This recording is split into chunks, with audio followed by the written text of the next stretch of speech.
Welcome to the very first episode of Return to More. I'm Jonathan Moore, and I'm so glad you're here. This podcast is about the journey back to your truest self, the parts of you that already hold peace, love, joy, and purpose. You know, life has a way of convincing us that what we seek is always somewhere else, out there in a new job, a new city, or even a new relationship. But the truth I've discovered is that what we're really searching for is already within us. And that's what this show is all about. Because this is my first episode, and I'm happy you're here listening, I want to walk you through how I structure the episodes so we can ensure that we have a conversation that's helpful, fruitful, and fun. Plus, I know the way life works. You may not always have 30, 40 minutes to listen to a full episode, but at least you'll know the parts of the episode that might be most helpful to you depending on the topic. So I'll always open my show with welcome back to more. That's my way of welcoming you into the space and us to get connected around the topic at hand. I'll then transition to more to reflect on. I'll often share an anecdote, or if I have a guest, I'll invite them to share an anecdote related to the topic of conversation. And then we'll get into the actual heart of the conversation. And that's what I like to call more to learn. I want to always make sure we're leaving ourselves with some nuggets that are of value that help us along our journey. So in this instance, you see, I'm here as your host. I'll be sharing some things that I've learned along the way and lessons that I believe may be helpful to you also. After we have our conversation with More to Learn, we'll have this segment More to Carry with you. You can think of these as takeaways that you can have, whether right after the episode, you may take them with you throughout the day, throughout the week, or you may take them with you over time. But in essence, these will be nuggets that you can reflect on as you pass the time. And then lastly, we'll have more to laugh about. I believe, as I've said, while this work can be heavy, it can also be joyful. And so we'll always look for moments of levity, things to laugh about. Sometimes I'll laugh at myself. Sometimes a guest and I may laugh about things happening in pop culture or society, or we may just laugh in general. And then we will close out until we return again. And so that's how I've intentionally structured the show. And so not to worry, as I said, if you don't have 30 or 40 minutes, you can tap into any part of the segment that you believe would be most helpful to you and still enjoy the show and still feel like you might not have missed out if you by chance couldn't catch the full episode. However, if you want to watch the full episode and you can't do it in real time, you can always look for the completed episode at returntomore.com. So more to reflect on. I want to start by sharing how this concept Return to More came to life. You know, when I moved to my dream city a few years ago now, I thought I'd feel energized, inspired, and unstoppable. Instead, I found myself exhausted, kind of overwhelmed, and even a bit depressed. And I knew I had to change something. So I started turning more intentionally to sacred texts. I committed to regular sessions with my therapist, and I began reading and listening to scholars and experts who mapped out pathways toward healing and wholeness. Somewhere in that process, I had what I now call an awakening. I realized that I wasn't looking for something outside myself. Well, the problem was I was looking for something outside myself, but I was actually being called to return to me, the core of who I am, the innermost parts filled with goodness, strength, and worthiness that became Return to More. And you know, the great thing, I believe that same return is available to all of us. So what do I mean by I realized I was looking for something outside myself? Well, for me, part of my identity had always been wrapped up in myself as a professional. And granted, I take my work very seriously. I'm blessed to be able to do the things that I do on a daily basis. However, that aspect is just one part of my identity. And what I found is that because I allowed that part of my identity to monopolize so much of who I was, when things weren't going well in that space, or when they weren't going according to my plan in that space, it left me feeling defeated. It left me feeling uninspired. It left me feeling disillusioned. And so for me, returning to more was, first, how do I get grounded around who I really am? The parts of my identity that comprise who I am, and how much weight do I give to each aspect of that identity? And so, yes, I'm a professional. It's true. I also care deeply about my work, and I want to be successful.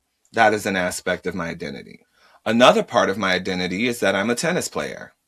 I love to play tennis, and I'm very competitive. And what I found is that I would lose a match, and those negative emotions would consume me for an extended period of time. And I could even get more granular and say I would lose a point or a game, and that would consume me throughout the match. Another part of my identity is I'm a friend. And we'll talk about friendships in later episodes, but oftentimes relationships ebb and flow.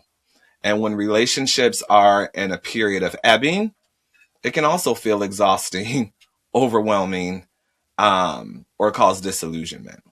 And so I just get really clear on my identity in these spaces. More importantly, who am I to myself and who am I to others in terms of the people in my life, the places in my life, and the things in my life. And so acknowledging that led me to 4 core areas that I needed to reconcile with, and that I'm still reconciling with, because after all, it is a journey. So we'll transition now to more to learn. I have a few nuggets I want to share with you, specifically around ways that you can return to more. So what does it actually mean to return to yourself? A couple of years ago, I read the book Homecoming by Tamar Bryant. And in the book, she provides a roadmap, if you will, around ways in which you can return to yourself, but also, more importantly, why that is so essential. And so for me, it meant noticing where I was living out of alignment. I was always chasing external markers of success, new roles, new opportunities, new experiences, thinking that they would pacify me or serve me well. And at the end of the day, still left me feeling a bit unhappy. What I realized is peace didn't come from those things. It came from grounding myself in who I already am. So here are a few ways you might begin your own return. So there are 5 ways in which I would offer that you can return to more. Number 1, setting boundaries. Boundaries are one of the purest forms of self-love. For so long, I thought boundaries meant pushing people away or keeping them at bay. But what I've learned is that boundaries are really about honoring the parts of yourself that need rest, clarity, and yes, in some cases, protection. A boundary might sound like, I don't have the capacity for that right now. Or, I need time before I respond. Or, I need space. Returning to yourself means refusing to abandon your needs to meet someone else's expectations.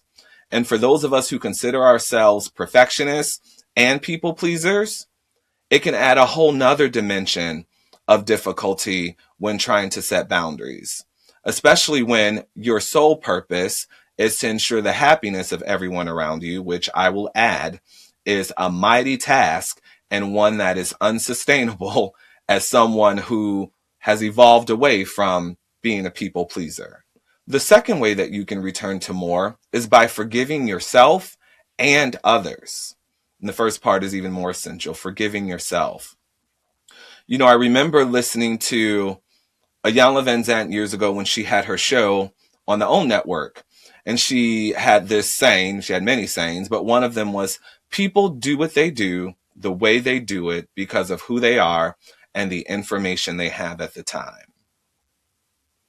And when you sit with that, not only in terms of reflecting on what that means for yourself, but when you think about the people around you, the people who may have hurt you intentionally or unintentionally, the people who didn't show up for you in ways in which you would have liked, the people who may have let you down, or the people who may have caused you any type of negativity or harm. People do what they do the way they do it because of who they are and the information they have at the time.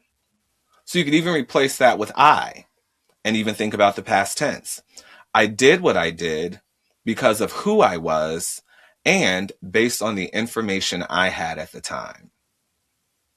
What a powerful statement.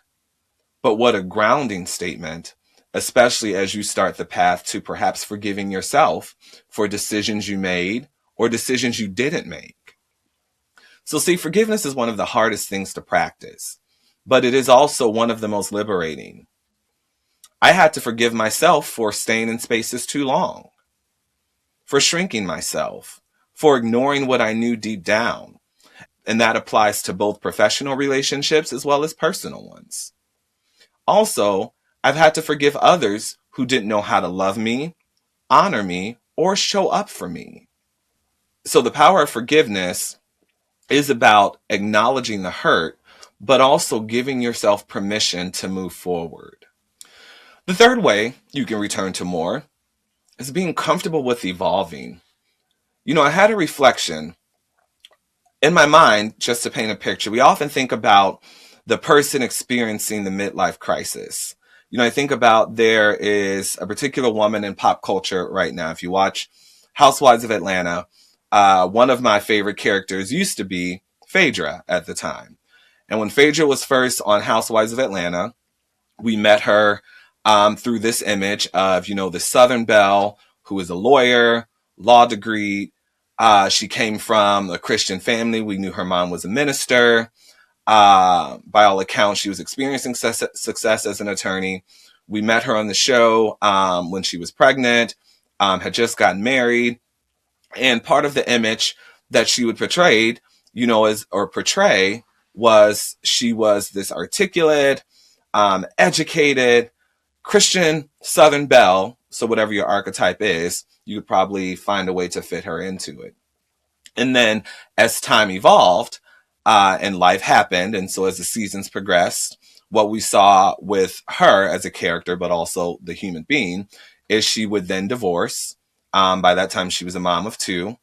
Her career evolved. So while she still was a lawyer, she had also started and launched several other business ventures.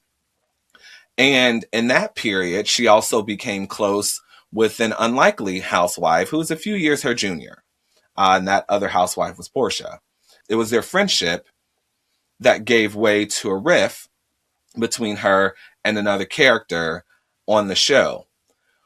But more importantly, what we saw with Phaedra's evolution was she went from this Southern belle who was, a wife, mom, and still a mom, but the Southern belle who was Christ-like, who, valued all the traditions and fit many of the archetypes she would think of as a Southern woman, to then all of a sudden, we saw her as, you would say in pop culture, outside. We saw her where she'd be dancing in a club, or she would be hanging out with the other housewife. And so the first instinct people would ask, especially on social media, is, well, what's wrong with her? What happened to her? Or she's too old to be behaving that way. Or she waits till she's 50 years old to then do these things. And I had to sit back as someone who has been in school most of his 20s, who really didn't fully get to experience the breadth and benefit of all the hard work he put in until his late 30s. I can relate to what it must be like to conform to living a certain way during periods of your life, and then reaching a point where perhaps you experienced a level of freedom or liberation that you had either been waiting for or that you actually discovered. And perhaps as you evolve, you turn into something unexpected, not only to yourself, but to others. And so I say all that to say that we are allowed to evolve. We're allowed to change our minds, our priorities, our dreams, in some cases, our appearance. Returning to yourself means embracing growth, even when it may make others uncomfortable. Because, see, perhaps for her, she is who she's always been. Also, perhaps for Phaedra, that's the her I'm referring to, she is one and those things. She can also be the Southern belle who is Christ-like, who is the super degreed attorney, the wonderful mom. She can also still be those things plus the single woman who enjoys going out for a beverage with her friends, who loves to dance to hip hop, who loves to jet set and shop. And so at what point do we convince ourselves that we can't be evolved, or that we can't evolve, or that we have to stay in one place? You know, the person you were 5 years ago did the best they could. And similarly, the person you're becoming deserves the freedom to expand. And that was a valuable lesson I had to learn as well. The fourth area, or the fourth way that you can return to more, is being open to love. You know, love requires vulnerability, and vulnerability is often where we feel most exposed. But opening yourself to love, whether romantic, spiritual, or communal, is how healing takes root. Being open to love might look like letting people help you, letting people celebrate you, also letting people see the real you. See, the thing about love is it's not earned, it's welcomed. I remember reading Four Love Languages, and you know, it's a common point of conversation as people talk about love and dating and relationships. And what I have found is that while the love languages are tangible, right? You either have gifts, you have acts of service, you might have physical touch, you might have quality time. So, right, super tangible. But how often do we really stop and sit and get to the root of what our love language is and why that's our love language? I remember being in conversation with a group of individuals, and we were talking about, you know, our love languages. And of course, many, you know, were saying, you know, acts of service or quality time or physical touch. And then it was my turn, and I was like, my love language is gifts.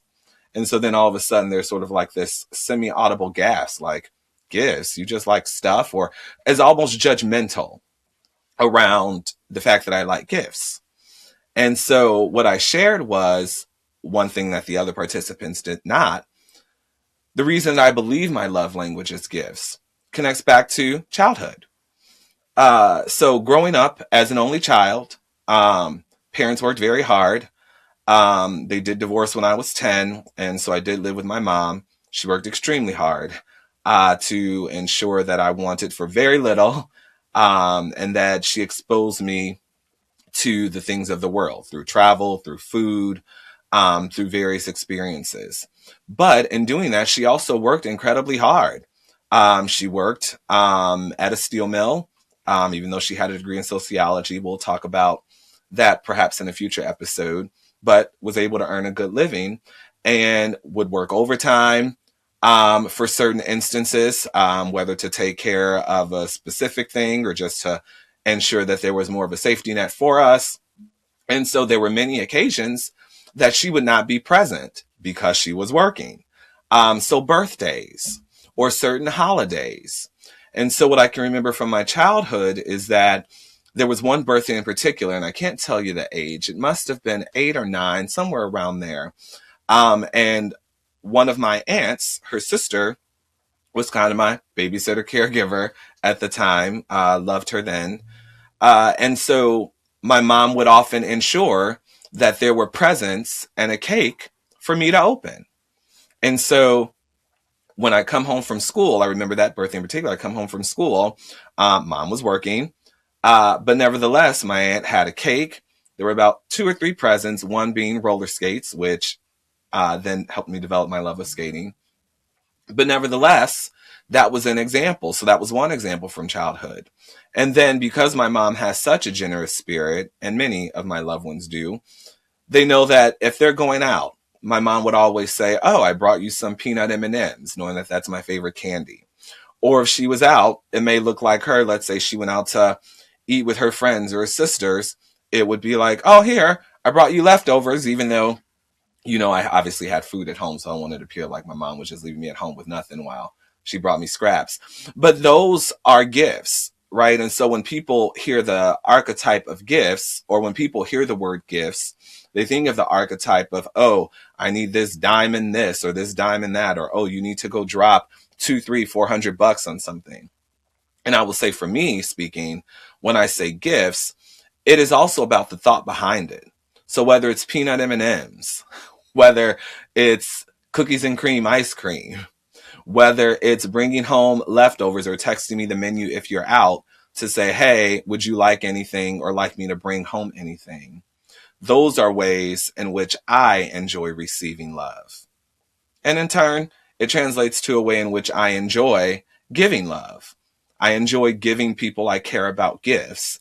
Now the rub comes, not everyone enjoys receiving in that way. So that perhaps is a future episode. But just as a reminder, love is not earned, love is welcomed.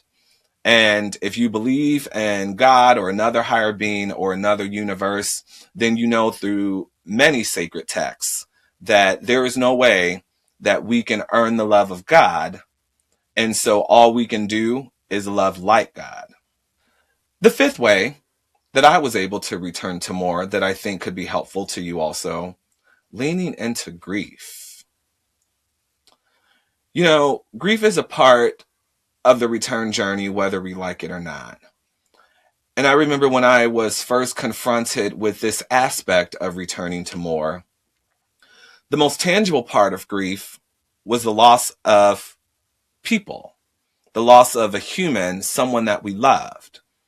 In that sense, it's most tangible because many of us have experienced that, whether it's a parent, whether it's a spouse, whether it's a sibling, a friend, a neighbor, a child. We can grab a hold of the tangible aspect of losing people we love. But what does it mean to lose things we love? What does it mean to leave places that we loved? What does it mean when parts of us evolve? So thinking back to the other way to return to more is around embracing evolution. Well, there is grief that can also come with that. The fact that, why don't I enjoy the things that I used to? Or the people I used to enjoy spending time with, I no longer do. Or the job that I have is no longer serving me well. Those things are all connected to grief. And so when we get into the heart of grief, not only as it relates to people, but also places and things, we know that one, grief can slow us down. It can humble us. It can also be an opportunity to teach us what matters most. And here's what I've also learned. Grief doesn't erase joy, it actually deepens it. See, our life is a story. It's a continuum. And every moment in life, you can either consider to be a chapter or a page in the book. And so when you view your life as a continuum, as a story, with events as either chapters or pages, you learn that every experience is connected. And so while we may experience loss in one chapter, we also may experience gain in another chapter. Now, that doesn't mean what we gain replaces what we lost, but what it does mean is that the life cycle of our stories don't necessarily end in one particular point in time until we actually close our eyes for the final time. So as my granddad would used to say, as long as you're alive, you are living and you should keep living. I'm sure I mixed up the saying, but you get the sentiment. In essence, grief doesn't mean the end. Grief often marks the beginning of a transformation. And when you place that into the context of a story, grief, a point in time, a chapter, and while you may carry it with you through many, doesn't necessarily have to define or mark the end of something just because you've lost it or evolved away from it. So we've now reached the part in the conversation where I want to give you a few takeaways. So we've talked about 5 ways that you can return to more. These 5 ways were helpful to me. I'm sure there are experts who have many others to offer. You yourself may have reflected on ways that you can return to yourself. So here are a few reflection questions that you can sit with. You can journal about them. You can think about them on your commute, or you can talk through them with someone you trust. The first, where in my life do I feel most disconnected from myself right now? Is it work? Is it school? Is it home? What boundary do I need to set or reset to protect my peace? Maybe you find yourself being consumed with something. Once again, could be work, could be something happening at home. It could be something else internal to just you. The third question, where am I being invited to evolve or grow? For me, that invitation has often come in the form of discomfort.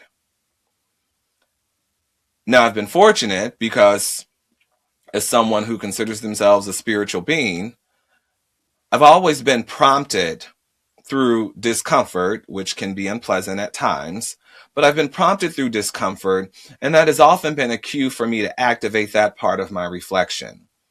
Because for me, what discomfort has meant is that I'm being invited to evolve or grow either within a context or away from a context. So if you're feeling circumstances shift around you, perhaps there was a steadiness that no longer feels secure.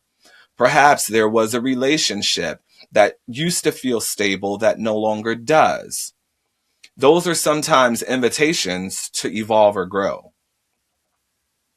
Fourth reflection. How open am I to receiving love, support, or affirmation from others? You know, I found that we do carry, because our lives are a story, we carry the hurts, we carry the trauma, we carry the experience of the past. The key is to not let them define us in our present or to define our future. And so when it comes to receiving love, support, or affirmation, one, you need to know you're worthy of it. You deserve it. But also think about how you receive those things and from who you receive those things. You heard me mention I read a book, Homecoming by Tamar Bryant.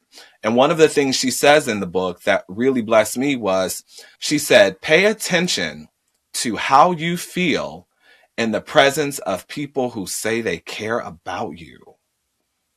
For me, that was eye-opening because you can apply that to any context, right? Whether home life, family life, friendship circles, even work, you know, some employers will say we have a family culture or we care and we value you. Oh, you do? So then how do you feel in the presence of that? People who say they care about you, that they love you, how do you feel? She, of course, goes through illustrations in her book, but nevertheless, the question is crystal clear. And then lastly, what grief have I been carrying? And what might it look like to acknowledge it with compassion? And so with this reflection question, as I mentioned, completely open, but for me, I had to center on grief as it relates to parts of myself. Parts of myself that I lost when I moved to different states. Parts of myself that I lost when I left certain friends behind. Parts of myself when I evolved away from who I was in those places. But even the most important part is doing it with compassion. Because as I said at the beginning, to paraphrase from Iyanla Vanzant, people do what they do the way they do it because of who they are and the information they have at the time. And sometimes we can be our own worst critics and have the least amount of compassion for ourselves. But for me, it was acknowledging the grief that I'd been carrying. And so, friends, as we prepare to close out, I want to walk you into this segment more to laugh about. As I mentioned, I don't believe healing work has to be heavy all the time. Joy and laughter are powerful tools. So we'll try to always close out with a moment of lightness and levity. So you've heard me mention, you may have heard me or you may be familiar. I recently moved to DC, and one of the ways in which I immersed myself as a local was I decided I was going to rely on the metro for my primary source of transportation, which DC has one of the best metros. I've lived in DC, lived in Chicago, lived in other cities. And when it comes to public transit, DC certainly sets a standard, if I do say so myself, which I do. But let's just say there was one particular time where I got lost on the metro. So if you live in DC, you know the lines are based on colors. And one of the colors that I have to take for just different aspects of my life is the green line. I don't live on the green line, but I often have to take the green line. And so the DC Metro is relatively easy to navigate as long as you know the two endpoints, because you're either going to end up in Virginia or Maryland. And so as long as you can have an awareness of the endpoints and which city, that then tells you you're either going south or a version of south or a version of north or east and west, but you get what I'm saying. So there's one appointment that I have, which is with my hairstylist, who is off the green line. And so as I transfer onto that line, I'm used to heading in a certain direction. So typically I transfer to that line at a central place, and then I head north. So I'm always looking for the direction that points to Maryland, because from where I get onto the green line to where her salon is, that's where I have to go. However, there was one instance where I had a tennis match, and the tennis match was south of the transition point. And so I'm on the metro, and you'll get to know me. I tend to run close to time. And I'm riding along, and I'm like, what is happening? It should only have been like 4 stops. And I look up, not paying attention, have my earbuds on, not paying attention. And I am, in fact, in Maryland when I actually should have been in Southeast DC. And so I did have to laugh at myself because, you know, I'm so zoned out, so focused, didn't even pay attention. And if I have to admit, I've since done that a few other times. So the lesson there, I give myself grace. While I consider myself to be a DC resident, who takes the metro as his primary form of transportation, even I sometimes get on the wrong train. And there, hopefully something to laugh about. Listen, friends, it has been so great spending this time with you. Remember, as you return to more, it is about returning to the essence of who you already are. If this episode has helped you or blessed you in any way, I hope that you will consider sharing it with your friends, families, ones you love, even ones you don't love. And to find more information as well as to view the episode, you can visit returntomore.com. And until next time, be well.